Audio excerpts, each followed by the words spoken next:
আপনি কি জানেন রথযাত্রা কেন হয়? ভগবান শ্রীকৃষ্ণের মৃত্যুর সঙ্গে এর কি সম্পর্ক? আর কিভাবে তার হৃৎপিণ্ড থেকে সৃষ্টি হয়েছিলেন জগন্নাথ?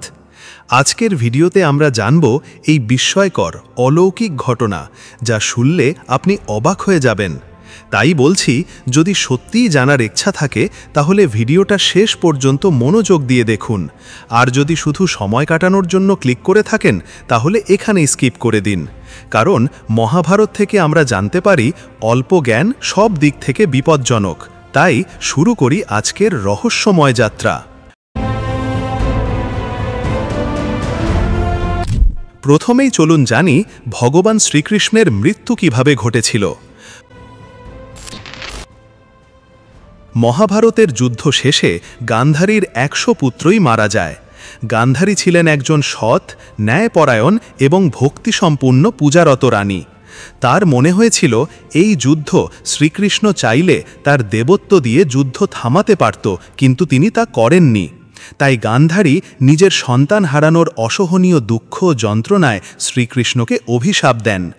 তিনি বললেন, তুমি এবং তোমার যদুবংশ একে অপরের হাতে ধ্বংস হবে, আর এটা ঘটবে ঠিক 36 বছর পরে। তোমার প্রিয় নগরী দ্বারকা সমুদ্রের মধ্যে ডুবে যাবে, তুমি নিজেও মৃত্যুবরণ করবে। এই কথা শুনেও শ্রীকৃষ্ণ হাসলেন। তিনি চুপ করে রইলেন, কারণ তিনি জানতেন ঈশ্বর কখনো অভিশাপকে আটকান না। তিনি সব কিছু হাসি মুখে মেনে নেন। সময় কাটতে লাগল। ঠিক 36 বছর পরে গান্ধারীর অভিশাপ এক এক করে সত্যি হতে শুরু করল। তখন যদুবংশ ছিল খুব শক্তিশালী, অপরাজেয়, কিন্তু তাদের মধ্যে অহংকার ঢুকে গেল। তারা নিজেদের মধ্যে ঝগড়া শুরু করল, আর একে একে নিজেদের হাতেই নিজেরাই অপরকে হত্যা করল। কেউ বাধা দিতে পারল না। একদিনে যদুবংশ সম্পূর্ণ ধ্বংস হয়ে গেল। এরপর কি হলো জানেন? সমুদ্রের জল হঠাৎ করে বেড়ে উঠল আর ভাসিয়ে নিয়ে গেল প্রিয় দ্বারকা নগরকে। শহরটা সমুদ্রের মধ্যে হারিয়ে গেল। যেদিন যদুবংশ শেষ হয়ে গেল সেদিনই শ্রীকৃষ্ণ একা একা নদীর ধারে গিয়ে একটা গাছের নিচে চুপচাপ শুয়েছিলেন। ঠিক তখনই ঘটে গেল সেই ভয়ানক ঘটনা। গাছের ফাঁক দিয়ে এক শিকারী জড়া দেখল একটা লালচে কিছু। সে ভাবল ওটা বুঝি হরিণের মুখ। সে তীর ছুঁড়ে দেয়, আর সেই তীর সোজা গিয়ে বিধে শ্রীকৃষ্ণের পায়ে। এক মুহূর্তেই সে বুঝতে পারে যে সে কার ওপর তীর ছুঁড়েছে। সে আহত করেছে স্বয়ং ভগবান শ্রীকৃষ্ণকে। তখন সে ভীষণ ভেঙে পড়ল আর কাঁদতে কাঁদতে বলল, হে ভগবান, আমাকে ক্ষমা করুন, আমি না জেনে একটা ভয়ানক পাপ করে ফেলেছি। কিন্তু শ্রীকৃষ্ণ তখনও শান্ত, হাসি মুখে বললেন, তুমি কোনো অপরাধ করনি। ত্রেতা যুগে আমি বালিকে গাছের আড়াল থেকে হত্যা করেছিলাম। সেই পাপের ফল আজ আমি নিজের হাতে নিচ্ছি। তোমার হাতেই আমার মৃত্যু লেখা ছিল। এই কথা বলেই ভগবান শ্রীকৃষ্ণ ধীরে ধীরে চোখ বন্ধ করেন, আর এইভাবেই ভগবান শ্রীকৃষ্ণ পৃথিবী থেকে বিদায় নেন। এবার আমরা জানব কিভাবে সেই শ্রীকৃষ্ণের হৃদয় থেকে জন্ম নিল জগন্নাথ দেব, আর কিভাবে শুরু হলো রথযাত্রা।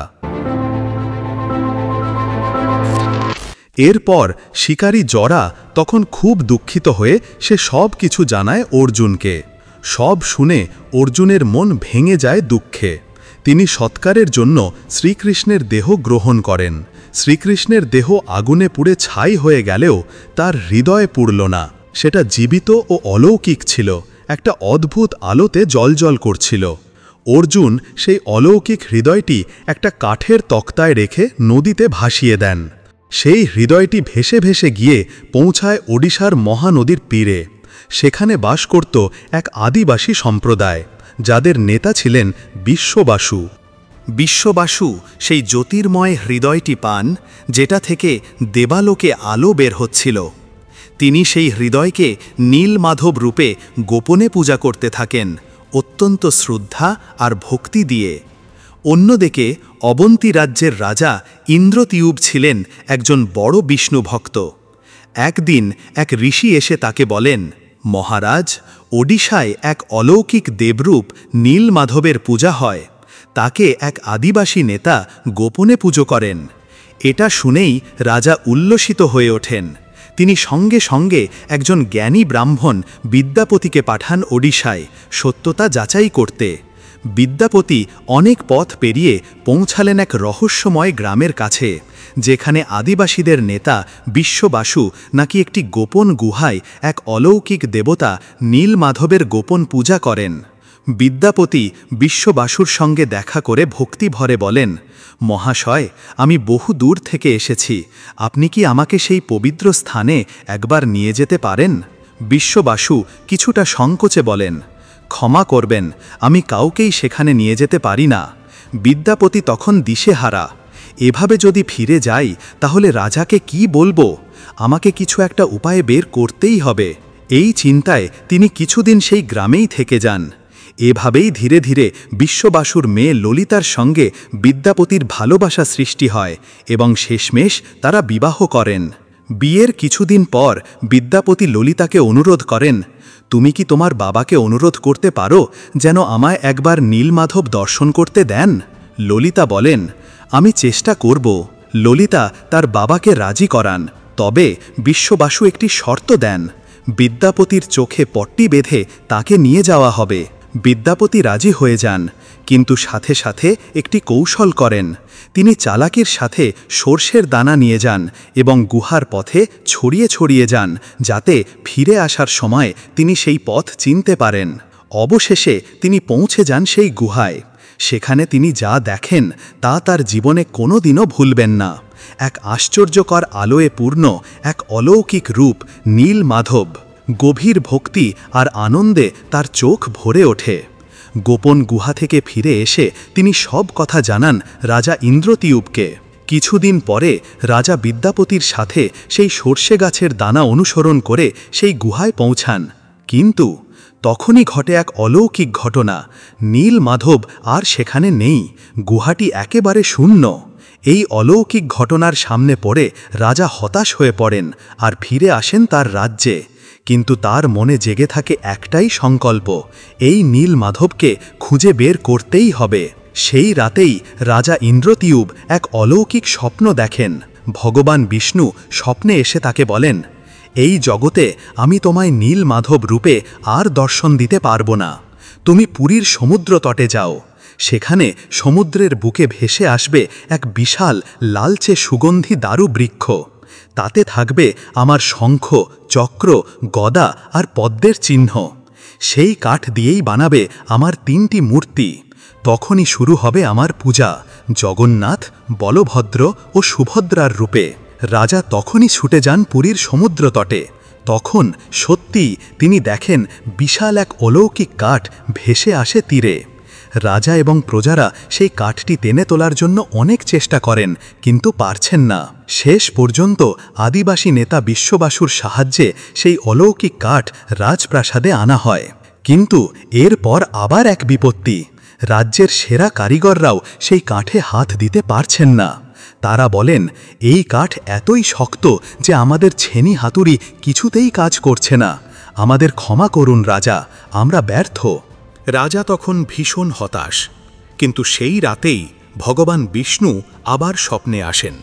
তিনি বলেন, রাজা, দেবতাদের শ্রেষ্ঠ শিল্পী বিশ্বকর্মার আরাধনা করো, এই কাজ ওই সম্পূর্ণ করতে পারবে। রাজা ভগবানের নির্দেশ অনুসারে বিশ্বকর্মার ধ্যান শুরু করেন। ঠিক তখনই রাজপ্রাসাদের দরবারে এসে উপস্থিত হন এক অজানা বৃদ্ধ। তিনি বলেন, রাজা, শুনেছি আপনি ভগবানের মূর্তি বানাতে চাইছেন। রাজা অবাক হয়ে বলেন, হ্যাঁ, আপনি কি পারবেন সেই অলৌকিক কাঠে দেবমূর্তি তৈরি করতে? বৃদ্ধটি মৃদু হেসে বলেন, অবশ্যই পারব, কিন্তু আমার একটা শর্ত আছে। আমি একা একটি বন্ধ ঘরে 21 দিনের মধ্যে মূর্তি বানাবো। এই সময় কেউ ঘরের দরজা খুলবে না। একবারও যদি কেউ ঢোকে, আমি কাজ ফেলে সঙ্গে সঙ্গে চলে যাব। রাজা ইন্দ্রতীয়ুব কিছু না ভেবেই শর্তে রাজি হয়ে যান। বৃদ্ধটি দরজা বন্ধ করে মূর্তি তৈরির কাজ শুরু করেন। দরজার বাইরে দাঁড়িয়ে মানুষজন প্রতিদিন ছেনি হাতুড়ির শব্দ শুনতে পেতেন, কিন্তু 15 দিন পর হঠাৎ করে কোনো আওয়াজ পাওয়া যায় না। রানী গুন্ডিচা চিন্তিত হয়ে পড়েন। তিনি রাজাকে বলেন, মহারাজ, আজ অনেকক্ষণ হয়ে গেল, ভেতর থেকে কোনো শব্দ আসছে না। মনে হয় সেই বৃদ্ধ কারিগর না খেয়ে জ্ঞান হারিয়েছে। যদি কোনো দুর্ঘটনা ঘটে যায় তার আগে আমাদের দরজাটা খুলে দেখা উচিত। রাজা বলেন, রানী, তিনি তো শর্ত দিয়েছিলেন 21 দিনের আগে দরজা খোলা চলবে না। রানী উদ্বিগ্ন হয়ে বলেন, মহারাজ, যদি তার কিছু হয়ে যায় তাহলে আমাদের পাপ হবে। ভগবানের মূর্তি তৈরির কাজ পবিত্র, সেখানে কারো মৃত্যু হলে তা মহাপাপ হবে। অবশেষে রানীর জেদে দরজা খোলা হয়, আর দরজা খুলতেই ভেতরে কাউকেই দেখা যায় না। বৃদ্ধ অদৃশ্য হয়ে গেছেন, আর মাটিতে পড়ে রয়েছে 3টি অসম্পূর্ণ মূর্তি, যাদের হাত পা নেই। রাজা ইন্দ্রতীয়ুব স্তম্ভ হয়ে যান। তবে যখন তিনি মূর্তির কাছে যান, তিনি একটি অলৌকিক হৃদস্পন্দন অনুভব করেন। তার মনে হয় এই মূর্তির ভিতরেই রয়েছে শ্রীকৃষ্ণের হৃদয়। এই 3টি মূর্তি হলেন ভগবান জগন্নাথ, শ্রীকৃষ্ণ, ভগবান বলরাম তার দাদা, দেবী সুভদ্রা তার বোন। আজ এই 3 ভগবান পুরীর জগন্নাথ মন্দিরে পূজিত হন। আর এই কারণেই জগন্নাথ দেবের হাত পা নেই, কারণ বিশ্বকর্মা তার কাজ শেষ করার আগেই চলে গিয়েছিলেন। রাজা ইন্দ্রতীয়ুব ভীষণ দুঃখ পান। তিনি ও রানী সারা রাত প্রার্থনা করতে থাকেন ভগবানের একবার দর্শনের আশায়। তাদের করুণ আরতি শুনে ভগবান স্বয়ং তাদের সামনে আবির্ভূত হন। তিনি বলেন, প্রিয় রাজা, তুমি এত কষ্ট করছো কেন? এই অর্ধসমাপ্ত রূপে পূজিত হওয়াটাই আমার ইচ্ছা। যাকে তুমি বৃদ্ধ কারিগর ভেবেছিলে তিনিই ছিলেন দেবশিল্পী বিশ্বকর্মা। এই মূর্তিগুলোকেই প্রতিষ্ঠা করো, কারণ এটাই আমার নির্ধারিত রূপ, এবং এই মন্দির একদিন পৃথিবীর অন্যতম পবিত্র স্থান হয়ে উঠবে, আর 4 ধামের একটি হবে। আর আমার সবচেয়ে মূল্যবান অংশ, আমার হৃদয়, এই মন্দিরেই চিরকাল থাকবে। তোমার ভক্তি আর ভালোবাসার জন্য আমি চিরকাল এই স্থানে অবস্থান করব। এই রাজ্যে কখনো অন্ন বা অর্থের অভাব হবে না। দেবী লক্ষ্মীও এখানে থাকবেন। এই মন্দির হবে আমার পৃথিবীর অন্যতম প্রিয় স্থান। এবার বলো রাজা, তুমি আমার কাছে কি বর চাও? রাজা এবং রানী বাকরুদ্ধ হয়ে যান। রাজা কাঁপা কণ্ঠে বলেন, প্রভু, আপনি যখন নিজেই আমার ঘরে আছেন তখন আর কি চাইব? তবে যদি আপনি আশীর্বাদ দেন, আমি চাই আমার কোনো সন্তান না হোক। তার কারণ ভবিষ্যতে যদি আমার বংশধরেরা মন্দিরকে নিজেদের সম্পত্তি মনে করে, তখন আপনার পূজা ব্যাহত হতে পারে। আমি চাই আপনি জগন্নাথ রূপে সকলের ভগবান হয়ে থাকুন, শুধু আমার পরিবারের জন্য নয়। এই কথা শুনে রানী গুন্ডিচা ব্যথিত হন। তিনি বলেন, প্রভু, সন্তান না হলে আমাদের বংশ কিভাবে চলবে? কে আমাদের দেখবে, ভালোবাসবে? কে আমাদের কোলে বসবে? আর যখন আমরা অসুস্থ হব তখন কে আমাদের সেবা করবে? ভগবান স্নেহ ভরে বলেন, ও মা, আমি তোমায় প্রতিশ্রুতি দিচ্ছি, আমিও আমার ভাই বোনরাই হব তোমার সন্তান।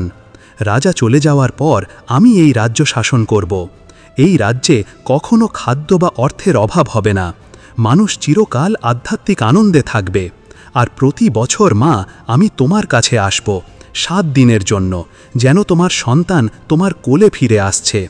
তুমি আমাদের জন্য খাবার তৈরি করবে, আমাদের আশীর্বাদ দেবে, এক মায়ের মতো তার সন্তানদের। এই কথা শুনে রানীর হৃদয় গলে যায়। যে ঈশ্বর নিজে তার সন্তান হতে চান, তার চেয়ে বড় আশীর্বাদ আর কিছু হতে পারে না। ত্রিমূর্তি তারা, ভগবান জগন্নাথ, তার দাদা বলরাম এবং বোন সুভদ্রা, 3টি রথে চড়ে পুরীর মন্দির থেকে বড়দণ্ড পথে গুন্ডিচা মন্দিরে তার মাসিকে দেখতে যান 7 দিনের জন্য। রথে ফুল, চন্দন ও রঙে সজ্জিত হয়ে তারা যাত্রা করেন যেন এক মায়ের কাছে ফিরে যাচ্ছেন। বিশ্বের নানা প্রান্ত থেকে লক্ষ লক্ষ মানুষ আসেন এই ত্রিমূর্তির পবিত্র দর্শন নিতে আর সেই রথের দড়ি টানতে, কারণ বিশ্বাস, যে রথ টানে সে স্বর্গের দিকে এগিয়ে যায়। গুন্ডিচা মন্দিরে তাদের ভক্তি ভরে খাবার দেওয়া হয়, যত্ন করা হয়, ঠিক যেমন এক মা তার সন্তানদের করেন। এই কারণেই এই উৎসব গুন্ডিচা রথযাত্রা নামেও পরিচিত। আপনি যদি এখনও এই ভিডিওটি দেখছেন, তাহলে জানবেন আপনি শুধু একজন দর্শক নন, আপনি একজন ভাগ্যবান ভক্ত, যার হৃদয়ে ভগবানের প্রতি সত্যিকারের প্রেম রয়েছে। এই কাহিনী শুধু একটা জ্ঞান নয়, এ এক জীবন্ত বিশ্বাস যা আজও আমাদের মনের গভীরে আলো জ্বালে। ঈশ্বরের লীলা, যদি এই কাহিনী আপনার হৃদয় ছুঁয়ে যায় তাহলে ভগবান জগন্নাথের এই লীলা আপনার পরিবার ও বন্ধুদের সঙ্গে শেয়ার করো। ভগবানের কাহিনী যত ছড়াবে তত তার আশীর্বাদও ছড়িয়ে পড়বে। ভিডিওটি ভালো লাগলে একটা লাইক করে কমেন্টে ভগবানের নাম জপ করে যাবেন। আর যদি মনে হয় এই রকম আরও ভগবানের গল্প, ভক্তির কথা, ইতিহাস জানতে, তাহলে সাবস্ক্রাইব করে নিও চ্যানেলটি। শেষে বলি, ভক্তি কখনো বৃথা যায় না। ভগবান চুপচাপ থাকেন কিন্তু কখনো ভুলে যান না। জয় জগন্নাথ।